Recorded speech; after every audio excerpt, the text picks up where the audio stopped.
नमस्कार दोस्तों, विज्ञप्ति पीसीएस के यूट्यूब चैनल पर आप सभी का स्वागत है। हम लोगों ने अभी तक एशिया के 2 पार्ट कंप्लीट कर लिए थे। पहले पार्ट में हम लोगों ने देखा था कि कौन कौन से देशों की लोकेशंस कहाँ पर स्थित है और उनकी कैपिटल्स कंप्लीट कर ली थी। फिर सेकंड पार्ट में हम लोगों ने एशिया की प्रमुख जल संधि कंप्लीट कर ली थी। अब उन्हीं जल संधियों को हम लोग रिकॉल करते हुए और आज आगे कंप्लीट कर लेंगे सारी रिवर्स और प्रमुख झीलें। ठीक है, चलिए तो रिकॉल करते हैं थोड़ी कल की चीज़ें। कल कौन कौन सी जल संधि हम लोगों ने पढ़ी थी। सबसे पहले पढ़ी थी हम लोगों ने बेरिंग जल संधि। बेरिंग जल संधि किसको किसको जोड़ रही थी? चुकची सी को बेरिंग सी से जोड़ रही थी और रसिया को अलास्का से अलग कर रही थी। तो इसी तरीके से हम लोगों ने पूरी जल संधि कंप्लीट की थी। आइए सेकंड जल संधि कौन सी देखी थी? हम लोगों ने देखी थी टट्टर जल संधि। टट्टर जल संधि रसिया को रसिया के सखालिन द्वीप से अलग करती है। यह है सखालिन द्वीप। ठीक है।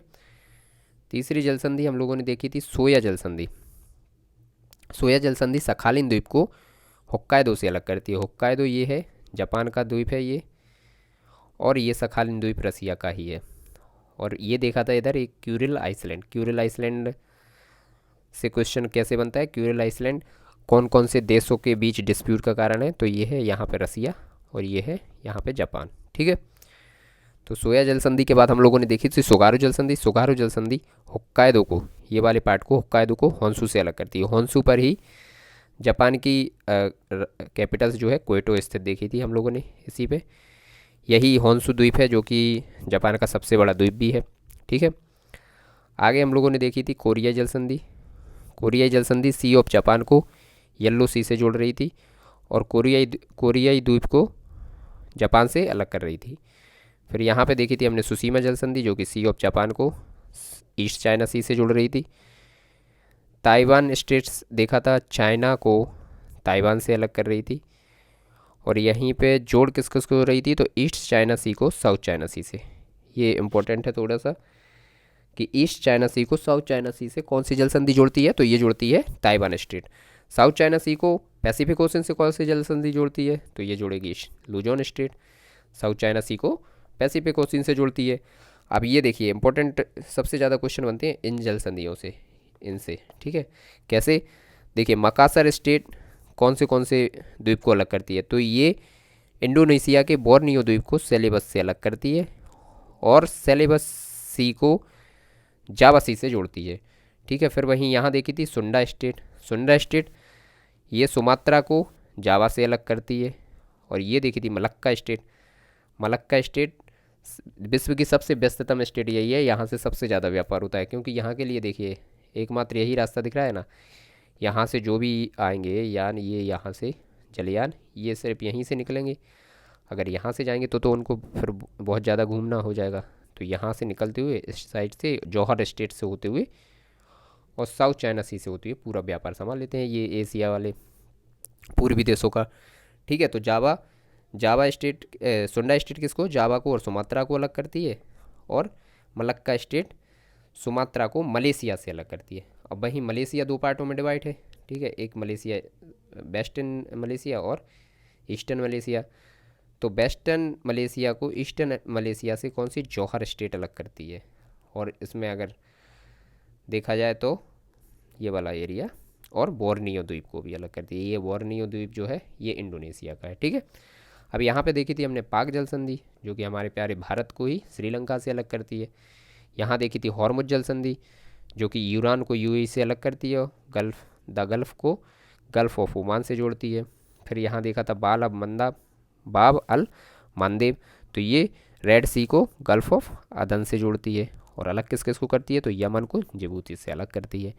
ये कुल मिला के हमने इतनी सी जल संधियाँ देखी थी। अब एक बार आप लोग अगर करोगे तो अगर चीज़ें आपने एटलस में देख के और आउटलाइन मैप फिल किया है तो 5 मिनट से ज़्यादा जल संधि में नहीं लगेगा। देखिए एशिया जल संधि 1 मिनट में सारी रिकॉल करते हैं। हम लोगों ने देखी थी सबसे पहले बेरिंग जल संधि, फिर टटर जल संधि, सोया स्ट्रेट, सुगारू जल संधि, कोरियाई जल संधि, सुसीमा जल संधि, लुजोन जल संधि, ताइवान जल संधि, मकासर जल संधि। फिर यहाँ पे देखी थी सुंडा स्टेट और मलक्का स्टेट, पाक स्टेट, हॉर्मुज स्टेट और बाबल मानदेव स्टेट। इतनी जल संधियाँ हम लोगों ने कल कंप्लीट कर ली थी। अब आगे हम लोग आज देखते हैं एशिया की रिवर और प्रमुख झीलें कंप्लीट करने की कोशिश करते हैं। ठीक है। तो चलिए आइए रिवर से स्टार्ट करते हैं।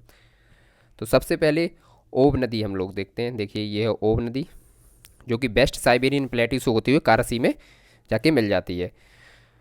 इसकी खासियत क्या है कि ये वेस्ट साइबेरियन प्लेट्यू में से बहते हुए और कारा सी में गिरती है। तो याद कैसे रखेंगे, बोलते हैं हम लोग ओमकारा, तो ओब और कारा, ये कारा सी है, याद रखिए ये कारा सी है और ये ब्लैक सी अलग है, काला सागर जिसको बोलते हैं। ये है ब्लैक सी इधर और ये है कारा सागर। तो ओब नदी जो है वेस्टर्न साइबेरियन प्लेट्यू से होती हुई कारा सागर में गिर जाती है। फिर देखते हैं नेक्स्ट एनसी रिवर।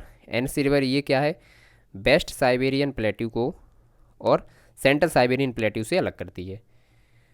देखिए ये है वेस्ट साइबेरियन प्लेट्यू और ये है सेंट्रल साइबेरियन प्लेट्यू, इसके बीच से ही ये रिवर जो है एनसी रिवर निकल के जाके मिल जाती है। तो एनसी नदी का निकास कहाँ पे होता है, ये भी कारा सागर में ही होता है, हैं, जो कि पश्चिमी साइबेरिया मैदान को सेंट्रल साइबेरिया की उच्च भूमि से अलग करती है। अब ये जो एनसी रिवर है इसी की एक सहायक रिवर है अंगारा। ठीक है, ये है अंगारा जो कि बैकाल लेक से निकलती है। बैकाल झील से निकलने के बाद अंगारा जो है एनएसए की एक महत्वपूर्ण सहायक नदी बन जाती है। और इसी झील से निकलने वाली एक लीना नदी आपको आगे मिलेगी, ये है लीना रिवर। ठीक है, ये जा रही है लीना रिवर। ये लीना रिवर जाके जो है लेफ्ट ऑफ सागर में जाके आगे मिल जाती है। तो ये लीना रिवर सेंट्रल साइबेरियन, ये सेंट्रल साइबेरियन वाला प्लेट्यू जो है सेंट्रल साइबेरियन प्लेट्यू को बरखोयांस्क से अलग करती है। ये बरखोयांस्क पर्वत है ये, तो इसको इससे अलग करने वाली। तो क्वेश्चन यहाँ पे कैसे बनेगा कि ऐसी रिवर बताइए जो कि सेंट्रल साइबेरियन प्लेट्यू को बरखोयांस्क पर्वत से अलग करती है। तो लीना रिवर है जो वो कौन से सागर में जाके गिरती है, ऊपर नॉर्थ में लैपटॉप सी से। तो हम लोग बोलते रहते हैं कि लैपटॉप लेना है, लैपटॉप लेना है, तो लैपटॉप लीना रिवर लैपटॉप सी में जाके गिरती है। अच्छा, निकलती कहाँ से है, बैकाल से। चलिए नेक्स्ट पढ़ते हैं कोलियामा रेंज। कोलियामा रेंज से कौन सी रिवर निकलती है, कोलियामा रेंज से निकलती है कोलियामा रिवर और जाके कहाँ गिर जाती है, ईस्ट साइबेरियन सी में। ठीक है, और ईस्ट साइबेरियन सी में गिरती है। अब ये हो गई हैं चार रिवर अभी हमने देखी हैं, ओब रिवर, एनिसे रिवर और लीना रिवर और कोलियामा रिवर। ये प्रमुख नदियाँ हैं रसिया की। ठीक है, अब नेक्स्ट देखते हैं रसिया की प्रमुख रिवर है ये आमूर रिवर, जो कि मंगोलियाई सीमा के पास से निकलती है। और देखिए ये जाके जो है ओखोटस्क सागर में टटर जल संधि हम लोगों ने जहाँ पे पढ़ी थी, टटर जल संधि के पास जाके ये गिर जाती है। अब इसकी क्या खासियत है, ये रूस की एकमात्र ऐसी नदी है जिसका निकास पैसिफिक ओशन में हो रहा है। देखिए पैसिफिक ओशन में हो रहा है इसका, बाकी ये सब वो नॉर्थ में अटलांटिक ओशन में गिर रहे हैं। ठीक है, तो पैसिफिक ओशन में इसका होता है। और रूस और चाइना के, ये रूस वाला एरिया हो गया, ये चाइना वाला एरिया हो गया। यहाँ से देखिए चाइना बॉर्डर लग जाता है यहाँ से, तो रूस और चाइना के बीच राजनीतिक सीमा भी बनाती है। इस नदी का निकास सखालिन द्वीप में ओखोटस्क सागर में होता है, ये ओखोटस्क सागर है। ठीक है, अब देखते हैं नेक्स्ट ह्वांगही रिवर। ये है ह्वांगहो रिवर, ये चीन की ही एक महत्वपूर्ण रिवर है, जो कि गोबी मरुस्थल से, ये गोबी डेजर्ट है ना यहाँ पे, गोबी डेजर्ट से गोबी डेजर्ट से निकलने के बाद अपने साथ बहुत सारा, ये यहाँ से गोबी डेजर्ट से निकलती है तो अवसाद लेकर बहती है। तो इसको येलो रिवर भी कहते हैं, येलो रिवर, क्योंकि ये पीली हो जाती है पूरी और जाके ये येलो सी में जाके मिल जाती है। येलो रिवर के इसी येलो होने के कारण इसका येलो सी नाम दिया गया है। और विश्व की एक ऐसी नदी है जो सबसे अधिक मात्रा में अवसाद ले जाती है। विश्व की एकमात्र ऐसी नदी है ये, सबसे ज़्यादा है। तो इसको क्या एक और नाम दिया जाता है, कीचड़ युक्त नदी। ह्वांगही रिवर अगर कहीं पे लिखा हुआ आ जाए कीचड़ युक्त रिवर, तो हमें इसी से लगाना है। और इसी के नॉर्थ में आपको मिलेगा बीजिंग, जो कि यहाँ की चीन की राजधानी है। ठीक है, अब नेक्स्ट देखते हैं, ये है यांगसी रिवर, यानित्से रिवर। तो ये देखिए यानित्से रिवर जाके, और ये भी कहाँ पे गिरती है, तो ये भी येल्लो सी में गिर जाती है। निकलती कहाँ से है ये, तो ये निकलती है चीन की मुख्य भूमि से होते हुए बहते हुए, और ये एशिया की सबसे लंबी नदी है। जो चाइना सी में देखिए दो शहर भी मिलेंगे इसके तट पे, कौन कौन से, एक तो वुहान और ये यहाँ पे मिलेगा संघाई। तो वुहान तो आप समझ ही होंगे, यहाँ से जहाँ से अभी कोरोना की शुरुआत हुई थी यही है वो शहर। और संघाई तो यहाँ की जो है वित्तीय राजधानी भी है। ठीक है। और थ्री गॉर्ज डैम इसी नदी पे मिलता है जो कि विश्व का सबसे सबसे बड़ा डैम है। ठीक है। चाइना का सबसे बड़ा बंदरगाह कौन सा है? संघाई। काय के लिए फेमस है? जलयान उद्योग के लिए। मोस्टली मोस्टली देखना आप, मोस्टली जो भी अधिकतर बंदरगाह हैं जो इस पे मिलते हैं, बंदरगाह पूर्वी क्षेत्र में, तो ये जलयान उद्योग के लिए। अभी हमने यहाँ पे देखा था, यहाँ भी एक शहर था, मैं नाम भूल रहा हूँ इसका, ये भी जलयान उद्योग के लिए था। ठीक है। यहाँ जब हाँ सॉरी आ गया याद, जो साइबेरियन ट्रेन थी, ट्रांस साइबेरियन ट्रेन, उसका जो पूर्वी पॉइंट था वो भी जलयान उद्योग के लिए है, और ये भी जलयान उद्योग के लिए है। ठीक है। चलिए अब हम लोग, अच्छा एक एक चीज़ और, ये जो ये है कौन सा, यहाँ सूती वस्त्र उद्योग के लिए भी फेमस है ये वाला एरिया। यही वाला एरिया है जो यांगत्से रिवर है, यही सूती वस्त्र उद्योग है। तो सूती वस्त्र उद्योग यहाँ सबसे ज़्यादा होता है, और चीन का मैनचेस्टर भी इसी को कहा जाता है। किसको? संघाई को। संघाई को चीन का मैनचेस्टर भी कहा जाता है। और जो वुहान है वो कोरोना के अलावा और किस चीज़ के लिए फेमस है? तो लौह इस्पात और भारी इंजीनियरिंग उद्योग भी यहाँ पे सबसे अधिक होता है। ठीक है। अब नेक्स्ट देखते हैं सीकियांग। तो ये देखिए चाइना में ही सीकियांग निकलती है और हांगकांग के निकट जाके साउथ चाइना सी में गिर जाती है। इसकी कुछ खासियत, तो यहाँ पे ग्वांगझोउ बंदरगाह मिलेगा इसके तट पे। हांगकांग के पास में ये एक और है, ग्वांगझोंग बंदरगाह। ठीक है। और चीन से एक और नदी निकलती है, रेड नदी और होंग नदी। देखिए अब आपको दिखाते हैं रेड नदी, ये देखिए रेड नदी, ये रेड नदी चीन से ही निकल के, और ये जाके वियतनाम से निकलते हुए, वियतनाम की जो कैपिटल है हनोई, वो इसी के तट पे अवस्थित है, और साउथ चाइना सी में ये गिर जाती है। तो ये हो गई रेड रिवर। इसी का नाम एक और है होंग रिवर। अगर होंग रिवर और रेड रिवर कुछ भी लिखा हुआ आ जाए तो समझ लेना ये वही रिवर है जो चाइना से स्टार्ट होती है और वियतनाम से होते हुए साउथ चाइना सी में गिर जाती है। अब देखिए नेक्स्ट देखते हैं मैकोंग रिवर। मैकोंग रिवर जो शुरुआत होती है वो भी चाइना की उच्चभूमि से ही होता है, और ये देखिए लाओस में निकलते हुए ये थाईलैंड से होते हुए और कंबोडिया के पास गिर जाती है। कंबोडिया की जो कैपिटल है फोन पे, फोन फैन जो कैपिटल है इसकी, ये इसके निकट ही स्थित है। कौन सी रिवर के निकट? मैकोंग रिवर के निकट। तो ये कौन कौन से देशों से होकर गुजरती है? 3 देशों से होकर गुजरती है। कौन कौन सा? सबसे पहले चाइना से इसका उद्भव होता है, तो चाइना, फिर लाओस, फिर थाईलैंड और कंबोडिया। तो 4 देशों से होते हुए जा रही है। अब जो कंबोडिया का मैदान है ये चावल की खेती के लिए फेमस है, चावल उत्पादन के लिए। तो ये एक तरीके से चावल के लिए भी फेमस रिवर है। इसका जो क्षेत्र है, इस चावल का कटोरा भी कहते हैं कंबोडिया को, क्योंकि ठीक है। तो ये यहाँ से होती है और गिर जाती है साउथ इसमें, यहाँ पे क्या है, थाईलैंड की खाड़ी में गिर जाती है। ठीक है। अब नेक्स्ट है छाओ फ्राया। छाओ फ्राया रिवर है। छाओ फ्राया रिवर कहाँ से निकलती है? तो देखिए ये यहीं से निकल रही है, छाओ फ्राया रिवर थाईलैंड से निकल के और थाईलैंड की खाड़ी में ही गिर जाती है। छाओ फ्राया का नाम एक और है मेनाम। मेनाम भी इसी का नाम है, वो भी थाईलैंड, तो ये थाईलैंड की ही मुख्य नदी है और चीन सागर के थाईलैंड की खाड़ी में गिरती है। ठीक है। अब इसके मोहानी के समीप कोई शहर स्थित है? तो इसके मोहानी के समीप थाईलैंड की जो कैपिटल्स है ये बैंकॉक, बैंकॉक इसी नदी के मुहाने पे करीब है। तो पूछा जाए अगर क्वेश्चन कि बैंकॉक किस नदी के किनारे स्थित है, तो चाओ फ्राया। ठीक है। चाओ फ्राया, चाओ फ्राया नदी के तट पे स्थित है।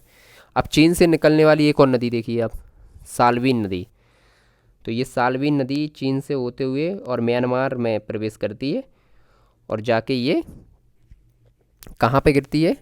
तो ये गिर जाती है अंडमान सागर में। ये यहाँ से तो हमारा अंडमान सागर लग ही जाता है, ये देखिए अंडमान ही है, ये अंडमान वाला एरिया है। तो ये अंडमान सागर में जाके गिर जाती है। तो ये साल्विन जो रिवर है वो म्यांमार की एक प्रमुख रिवर है। ठीक है। फिर आपको यहीं पे मिलेगी एक और, ये इरावदी रिवर, ये भी अंडमान सागर में जाके गिर जाती है। तो दो प्रमुख रिवर हम लोगों ने देखी हैं म्यांमार की, कौन कौन सी, सालवीन और इरावडी। एक प्रमुख रिवर देखी है थाईलैंड की, चाओ प्राया, ठीक है। एक प्रमुख रिवर ये मेकोंग एक प्रमुख रिवर है जो कि दक्षिण एशियाई प्रमुख रिवर है। तो ये 4 देशों से होकर गुजरती है। कौन कौन से 4 देशों से, सबसे पहले चाइना, फिर लाओस, फिर उसके बाद थाईलैंड और कंबोडिया, ठीक है। फिर रेड रिवर चाइना से शुरू होती है और वियतनाम से होते हुए साउथ चाइना सी में गिर जाती है। अब चाइना की सीकियांग देखिए, सीकियांग हांगकांग के निकट गिर जाती है। यानत्से रिवर ये एशिया की सबसे बड़ी रिवर है और वुहान शहर भी इसी के तट पे अवस्थित है, जो कि काय के लिए फेमस है, भारी यंत्र के लिए और इंजीनियरिंग के लिए और लौह उत्पाद के लिए ये फेमस है। और कोविड की शुरुआत यहीं से हुई थी। संघाई जो कि यहाँ की वित्तीय राजधानी भी है और इसको मैनचेस्टर भी कहा जाता है, कपड़ा उद्योग के लिए सबसे ज़्यादा जानी जाती है ये रिवर के आसपास का एरिया। अब देखिए होंग ही रिवर, तो होंग ही रिवर हम लोगों ने ये पीली रिवर भी इसको कहा जाता है क्योंकि ये सबसे ज़्यादा अवसाद बहा के लाई जाती है। तो इसको चीन का शोक भी कहा जाता है और ये येलो सी में जाके गिर जाती है। उसके बाद ऊपर देखी थी हमने नॉर्थ में अमूर रिवर जो कि ओखोटस्क सागर में टट्टर जल संधि के आसपास गिर जाती है और एशिया के रसिया और चाइना के बीच राजनीतिक सीमा बनाती है। फिर कोलियामा रेंज से ये 4 रिवर ये देखी थी हमने रसिया की। तो 4 यहाँ प्रमुख रिवर देखी हैं, 1 2 3 4 रिवर देखी है हमने चाइना में प्रमुख, एक देखी है हमने वियतनाम में रेड रिवर, एक मेकोंग रिवर देखी जो कि 4 देशों से होकर निकलती है, दक्षिणी एशिया की सब लंबी रिवर है, प्रमुख रिवर है, और 2 देखी हैं म्यांमार की रिवर। तो ये वाली रिवर हो गई। अब चलिए देखते हैं हम लोग मिडिल एशिया की। तो देखिए मिडिल एशिया की 2 रिवर हम लोगों ने देखी हैं, यहाँ बड़े मैप में देख लेते हैं।